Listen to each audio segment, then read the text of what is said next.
क्या बात है हारिब, सब ठीक तो है ना? अभी दिल को सुकून नहीं मिल रहा। ज़मीन पर अजीब बोझ सा है। कैसा बोझ?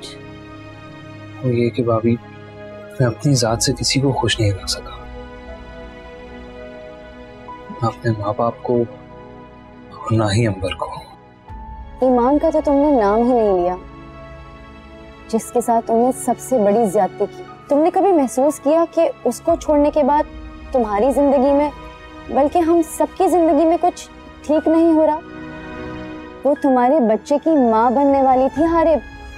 तुमने सिर्फ उसके साथ नहीं बल्कि अपने बच्चे के साथ भी ज्यादती की है। मैं तो जब सोचती हूँ मेरा दिल हौलता है कि पता नहीं किस हाल में होगी अपने मासूम बच्चे के साथ। अच्छा भाभी मैंने हाँ बोलो। भाभी मैंने ईमान को देखा था एक बच्ची के साथ। तुमने देखा पर तुम्हारा दिल नहीं पसीजा हारिब। तुमने उसे रोका नहीं, तुमने उससे बात नहीं की। नहीं भाभी, मैं शायद उसका सामना नहीं कर पाया। अभी भी अल्लाह से माफी मांग लो हारिब, सब ठीक हो जाएगा इंशाल्लाह।